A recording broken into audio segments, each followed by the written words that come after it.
freaking first cut. Golly.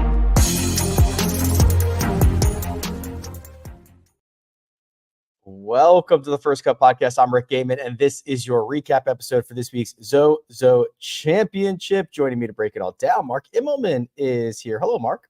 Yeah, good to be with you, Mr. Worldwide. What's the time zone where you are right now? Yeah, it is 3 a.m. in Northern Australia right now. Okay, round of applause for Rick staying up to 3 a.m. to recap the Zozo. Yeah.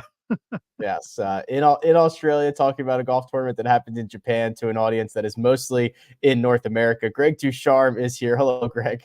Hello, boys. Rick, great to be with you.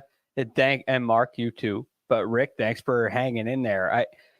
These things confuse me. We don't have to get into that, but I can't believe you're up at 3 a.m. So thanks for joining. You've got to help me, Rick. You got to help me first, though, because I know you're a Philadelphia boy.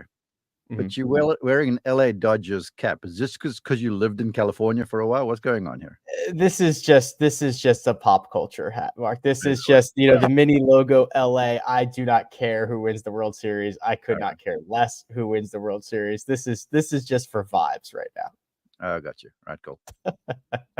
Speaking of vibes, the vibes were very good for Nico Echavarria at the Zozo Championship. Greg, the 250-1 long shot comes through, holds off all his closest chasers, and wins the Zozo. We will get into how he did it, some of the round scores here, but very impressive 4 days for Nico to get the job done. It was so impressive. And his story is really impressive as well. I mean, he spent 6 years playing on developmental tours, whether it was PGA Tour Latino America or the Corn Ferry Tour, before making it to the PGA Tour. And thankfully, he won last year in Puerto Rico because, soon after his win, he missed 12 cuts in a row. After the win in Puerto Rico, he's played in 47 events on the PGA Tour. I think that does include the Olympics. So maybe not all official PGA Tour events. 27 of them were missed cuts. Missed 27 cuts. So finally in 2024, he rounds into form a little bit and is able to put together 9 top 25s. But his only 2 top 10s in individual events now are both wins. Incredible stuff. We talk about closers a lot on this podcast. I don't think Nico's name has ever come up, but maybe it should. It is interesting how he did it, Mark, because it was opening rounds of 64-64. So he was in the heat from the start of this event, right? I mean, he had to go to bed night in and night out with guys trying to track him down. And then Justin Thomas makes a run. Max Greyserman has a chance. We'll talk about these guys, but that's a lot of emotional energy spent to get into the winner's circle this week. Yeah, and I think Greg's point is kind of appropriate because Nico closed, birding 2 of the last 3 holes, playing with the lead for a while, being in the mix, being in the final group with names like JT and company over there. But I almost want to take a step back from the whole thing because look, winning kind of doesn't happen by accident. It's what you do in the lead up to it. Like when he missed all those cuts that Greg references, you got to do something to change the mojo because if you don't, the same stuff tends to want to continue. And you don't stumble into victories on the PGA Tour. I don't care which event it's in, even if it's a short field like this. And so I caught up with his coach, Heron and Ray, this morning, who I really rate very highly. And Hernan, I said, so what's the key, man? He's always been a good ball striker to me. Maybe he's sort of underrated that way. But the putter was kind of the bugaboo for Nico. And he said in the beginning of the season, we went to more of a face-balanced putter because the toe of his putter's got a lot of flow. Chance want to open and close quite a bit. And so it got inconsistent for him. And then in Vegas a couple of weeks ago, he was missing a lot of putts left. And he was bad on left to righters, missing everything on the low edge. So I'm like, oh, cool. So what do you do about that? Because for the right-hander, the ball out to your right like this is hard to deal with, right? Because of the visuals of it. So you want to swing towards the target, not down your line per se. So he goes, what we did was we put him on his putting template because he uses one of those. And I just had him hit balls down the template to no hole. And so they watched where the balls were finishing and they were finishing pretty consistently. And so he looked at Nico and he said, dude, it's not that your putting stroke's bad, really. It's that you just aren't aiming these enough, kind of thing. And so Nico's, yeah, okay, cool. Now I've got something to believe in. And so all of a sudden he sticks to this for a bit, starts to get those putts starting on the line he needs to the lines he was hitting for where the ball was ending. And so just adjusts that some. All of a sudden they start going in, and he shoots 64 and 64 and 65 and then 67, birding 2 of the last 3.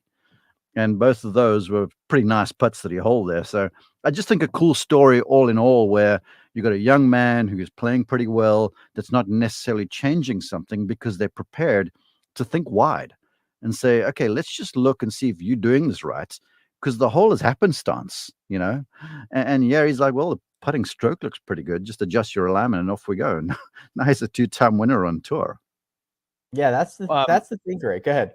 Well, one other thing that he did on Tuesday before this event, he spoke about this in his press conference, is he switched to the claw grip, which I find to be fascinating. It's just amazing to me how often these guys can make a change like that, right? You make a grip change, you change the way that you're aiming for the hole, you change the way you're reading your putts, and all of a sudden it can work in an instant. Just like that. It's incredible to me how often this happens and how much of a theme it's become on the PGA Tour.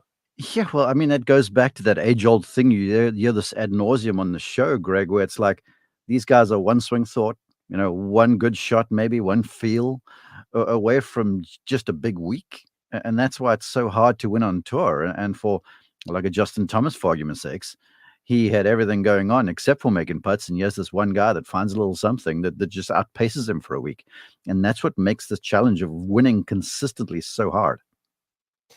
Greg, when you see guys as often tinker, right, with a thought, with a feel, with a grip, with a club, it makes a lot of sense why guys like me are always looking for something new, always trying. You know what I mean? It is crazy that they can just it seems to happen more often, and maybe we just don't hear about the times where they go to the claw grip and it's miserable, but it seems like this happens a lot.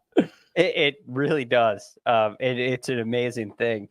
Now, I think, and I'd be curious if Mark agrees, I think there's a very fine line between tinkering too much and tinkering the right amount. You know, if you're going to change the way that if you're going to start changing swing thoughts every time you play to try to find the one that works, that's probably not a good thing. But maybe add a degree of loft to your driver, or bend them a degree flat and apply the same swing thoughts you've been working on for a long time, and maybe you get a spark. On the greens, many of the skills stay the same, but sometimes you need something fresh so you can putt like the old saying, you putt like a kid again. Yeah.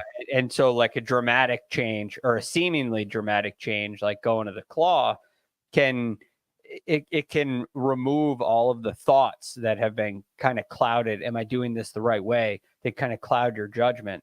And all of a sudden it's, all right, I need to hit this ball here. Like, hey, you're under reading your left to right putts. Okay, well, I'm going to aim it here. And I'm going to use this claw grip, and I'm just going to hit it where I aimed. And I adjusted my aim, and all of a sudden it seems easy.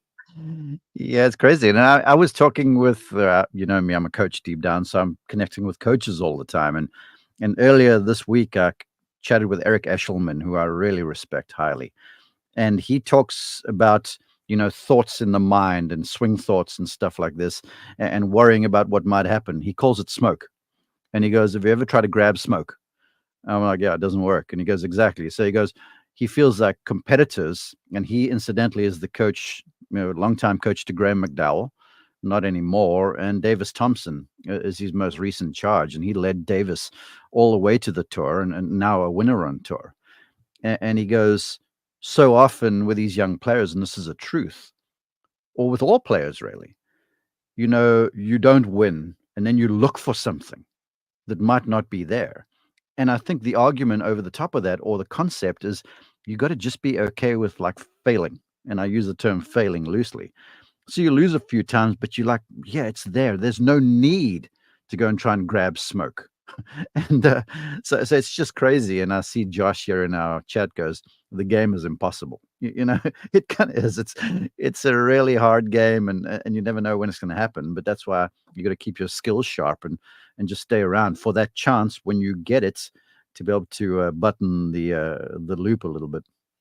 Yeah, Nico Echavarria has made the most of those chances when he's been in the mix. Now, twice a winner on the PGA Tour. It was not easy. He fended off some big names and some hot players from the regular portion of the schedule. We're going to talk about those guys and more, but first we're going to take a quick break and hear a word from our partners. CBS Sports HQ, giving you college football coverage unlike anyone else. We're talking Big Ten. Pre- and post-game coverage. Are you encouraged with the way that this team responded? Along with breaking news. A lot of movement in the rankings this week. Highlights and expert analysis. That streak could be in jeopardy here. Sure. What was your main takeaway from this game? How impressive was his domination? That really changed the football game. Let's go ahead and have some more fun. Another wild ending. The chaos continues. Turn to CBS Sports HQ. And we're back. I am going to put a pin in some of the bigger names here, and we're going to go to Max Greyserman first here, Greg, because he had Nico Echavarria sweating until the very last moment. He had a putt on the 72nd hole to force a playoff, and it looked good until it was about 2 inches out. It did not drop. He makes par there on the par 5 fifth, and it's Nico's tournament. But Max Greyserman, this run, dating back to the end of last year, we saw what a powerful, what a high octane golfer he is. And I think there were some questions about, was that a flash in the pan? Is he going to be able to kind of continue this momentum moving forward? And we got a very impressive week out of him here in Japan. Yes. Ironically, I mentioned that Nico only has 2 individual top 10s that are wins. He also has a win at the Zurich Classic, which is a team event, and his partner was Max Greyserman. They finished tied 4th together. So if you're comparing the Zozo to the Zurich Classic, maybe there's some correlations for next year when you're making your picks. But Greyserman, extremely impressive. It's now 3 out of his last 5 events. He has second place finishes. And could very easily say should have a couple wins in that stretch. His game is complete. He is a phenomenal all-around player. He's playing with confidence. He's clearly found something. The way that he rolls it is so impressive. On the front 9, he was pouring in 15, 20-foot putts. But it seemed like he was the guy in that last group that was outside looking in, and he's holding all the putts. He did miss a couple, but it's hard, a couple 8-footers. But it's hard to say that something would have been different. If he made all of his putts, if he made every one of his putts, he probably would have won. That's a hard thing to say. He putted extremely well. I'm impressed with his ball striking. I'm impressed with his wedge play. I think he just simply leaves this tournament disappointed in the way that he played 18. Missing the fairway there, having to lay up when both JT and Nico are going for the green in 2 and making relatively easy birdies. He's got to lay up to about 115 yards, and now he's got a difficult birdie to make. He almost did, but comes up short. He probably feels like he could have played the 18th hole a little better, and things would have turned out different. Yeah, led the field in strokes gained putting for the week, did Greyserman. And Mark, we don't do the round by round recaps here in the fall, so we didn't mention what Max did on Friday, which I think is a little bit telling of how much firepower he has. On Friday, he made 3 bogeys and a double. Greg talked about the way that he had to end up playing 18 on Sunday, and he comes up about an inch short of getting into a playoff. So he has all the skills, all the firepower to get from that second spot to that first spot, but it just hasn't happened for him yet. Yeah, the first I heard of Max Greyserman was Jeff Smith speaking continually about him. And Jeff Smith was like, this kid's got it. And I'm like, yeah, okay, I believe you. Let's see what he does. And he gets out on tour, and I'm going back to the 3M Open earlier this year, where he makes a run. He's not in the final group. He's like 8 under on the last hole. He's, I think, tied for the lead at that stage, drives it left, and he hits this hooking 4-iron out over the water onto the green, 2 putts for birdie to post. And I get dispatched to him, and they're like, go shadow Max. And so, because I was with I finished him. And so now I'm looking at my spotter, Craig. I'm like, where's this dude? And so he radios our spotters, and they're like, he's in the locker room. And so I'm like, okay, we'll just go and wait. So we're waiting outside the door. And here's Max Greyserman on the doorstep of potentially winning his first PGA Tour event. Most folks would be like, I'm a little antsy. He's in the locker room playing ping pong with Neil Shipley. And I'm like, for real? And I wanted to send Craig in there and say to him, yo, bro, go tell him that there's every chance he's going to be in a playoff. Maybe go loosen up a little bit.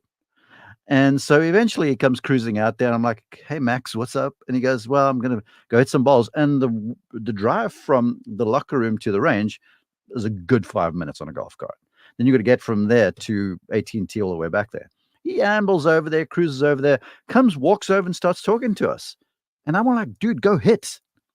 So he hits a few wedges, turns around, chats. We've got our monitor there. He comes walking over. He goes, what's happening? Now he's watching TV. All right. I'm like, big guy, it's about to be a playoff. You should, perhaps go and hit a few balls. Say it's a few more, and then Vegas wins. But long-winded to say, I was so impressed at this guy's all rightness with stuff. It was just a game to him. He's got a lot of weapons. I mean, he hits the ball great. And he plays with a lot of confidence, and he's long. But he was just so okay with the whole thing. I put myself in his shoes going, if I had a chance to be in a playoff for my first PGA Tour title, I'd be hitting balls like there was no tomorrow, But yeah, him ping pong, watch TV, hit a few shots, off we go kind of deal. And I just feel like even though this week he didn't pull it off, as a response to what happened at the Wyndham Championship when he was in the final group, when he holds out on 13, I think it is, to have like a 4-stroke lead or whatever it is with about 5 holes to play, and then fumbles the thing and doesn't win. I feel like this was a giant step in the right direction, because in a fall down like that, driving it out of bounds on the very next hole, and then just kind of honestly stumbling his way to the finish, that can scar. But once again, it shows me this is a guy, next time he's out playing, it's like no stress. I'm going to hit the thing hard. I'm going to find it. I'm going to hit it hard again, because I know deep down, and I know in my soul that deep down I've got what it takes. And Max Greyserman has got what it takes, and he believes it. So I feel like this is just another step in the journey to where he's going to end up. Yeah, he is cool, calm, and collected. And I too was interested to see how he was going to respond after that Wyndham Championship. Coulda, woulda, shoulda. There's a couple guys here I want to get to, and we'll lump them together. We'll play a quick game of Are They Back? And that is, of course, Justin Thomas and Rickie Fowler. Greg, you get JT here. So a tie for second, 66, 64, 65, 66. He leads the field in strokes gained approach for the week. He is third around the green. He is 10th off the tee. He made one bogey this week. It came on Thursday. You like what you see from Justin Thomas? 59 consecutive holes without a bogey. That's really good golf. Yes, I like what I see out of Justin Thomas. Rick, we spoke about this on Monday. There are 2 things with Justin Thomas that he kind of needs to avoid, and that is errancy off the tee and putting struggles. He handled the errancy off the tee. Aside from that one bogey on his 13th hole, number 4 on Thursday, he hit it in the water there, and narrowly. But he did hit it in the water there. Aside from that, he didn't really hit very many errant tee shots. He didn't hit a whole bunch of fairways, but he kept the ball right in front of him. This was a vintage Justin Thomas kind of ball striking performance. And the putting performance was quite good too. For the first 3 rounds, he gained strokes putting in all 3. The front 9 on Sunday, he gained strokes putting. He lost 2.8 or 2.3 strokes putting on the back 9.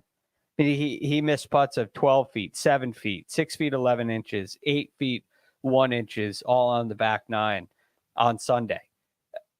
When you get under pressure, the weakness has a tendency of showing up. So that's why he didn't win this week. But that being said, Justin Thomas looks to be in a really good place. And the only problem is he doesn't have to play again until, well, probably the Century. He's not in the hero field. So he's got a little bit of time off, but boy, he looks like he's hot right now. Hey, who knows? Maybe he'll join the WWT championship in 2 weeks. Why not? No, I don't think so. They're expecting a baby. Is that right? Yeah. I think that's why he's probably not playing in the hero.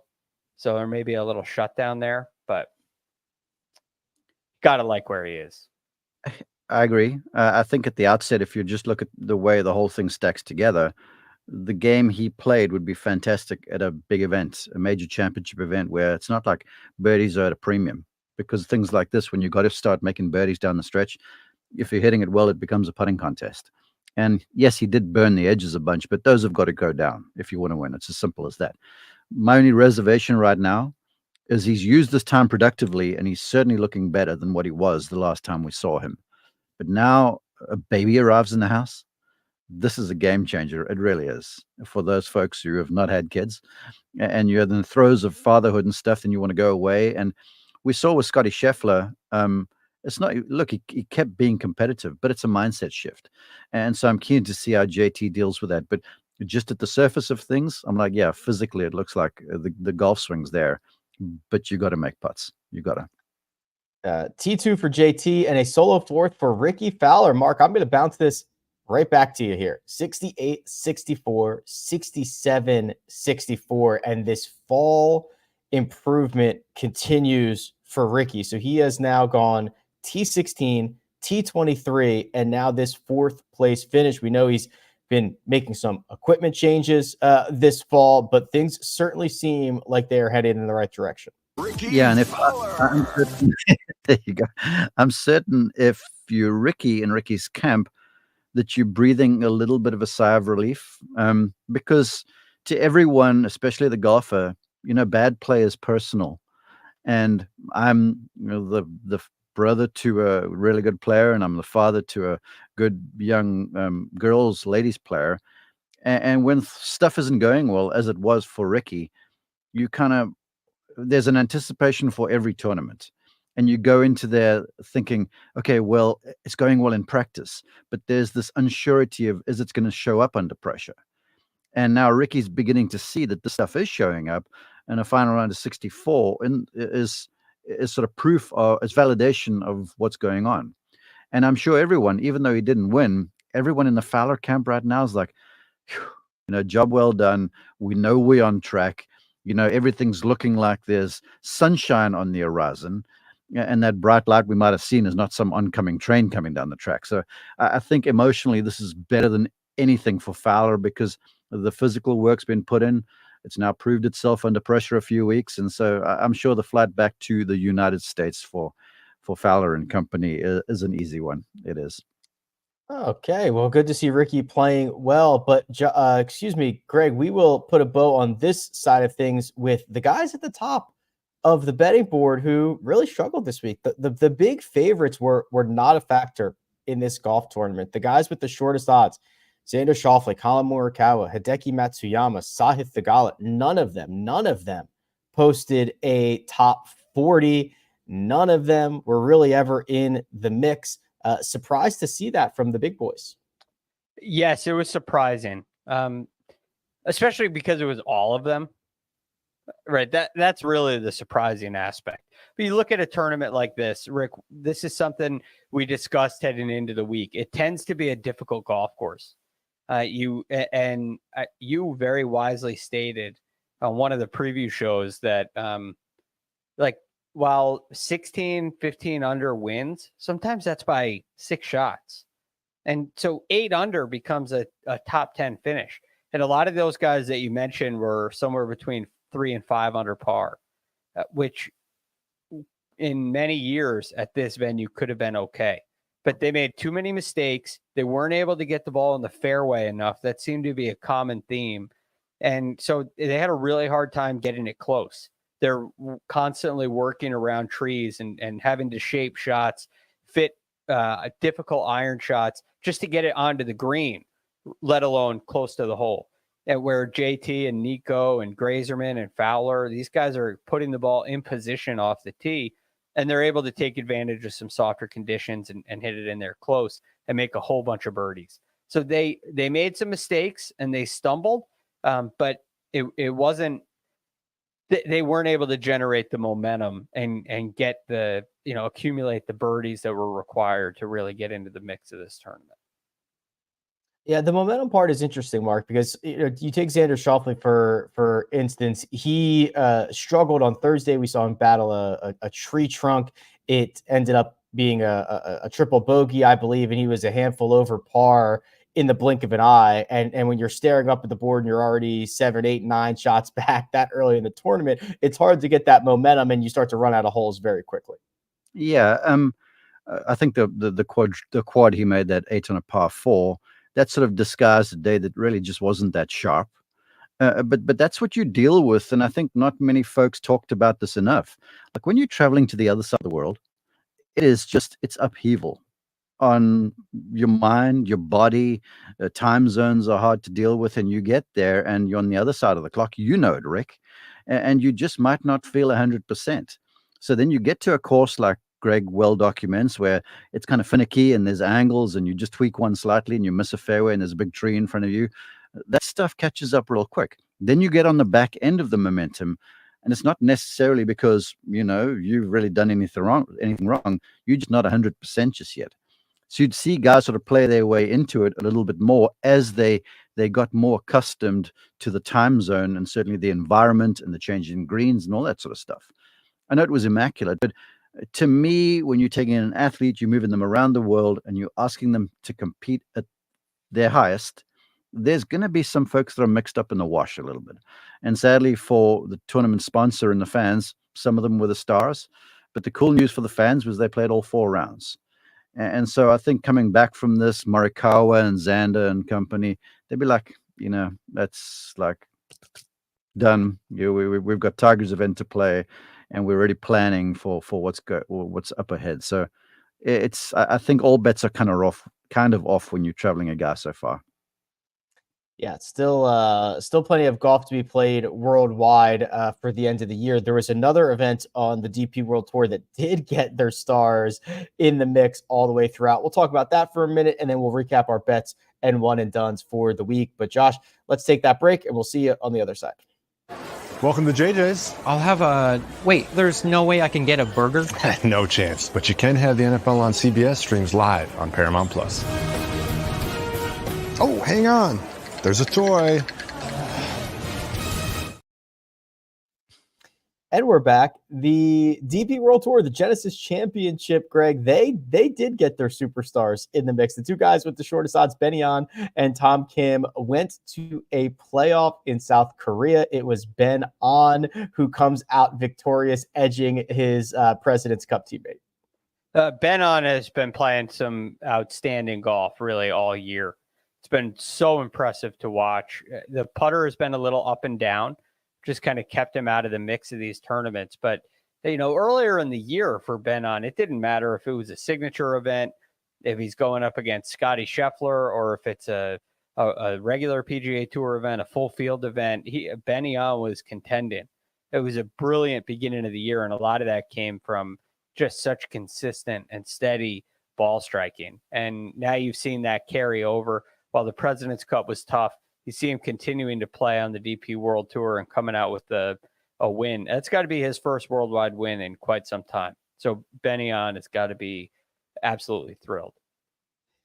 Tom Kim, Mark, had a chance on 18 in regulation to win this golf tournament. The putt lipped out. And I know he just missed the cut at the Shriners after back-to-back victories there, but it feels as if Tom Kim, over the last 6 or 8 months, has really started to get himself back into form.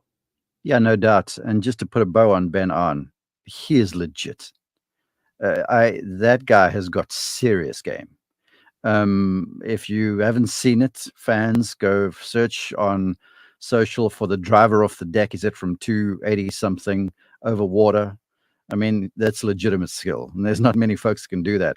The guy only carries a driver, and the next longest club is a 1-iron. As far as hitting goes, go and watch him play if you can. And as far as hitting goes with Tom Kim, I'm beginning to see, and I saw this a little bit at the President's Cup, watching him play out there. He had embarked on some swing changes. They were coming along. He's picked up a little power off the tee. He's now going to this little left to right pattern, which is pretty reliable. But you could see when he was on the golf course, as he was making these adjustments, he never looked completely convinced. There were a lot of practice swings, a lot of time taken over shots. And I began to see that at the President's Cup, where it looked more reactive. He looked more like he was kind of in the flow a little bit.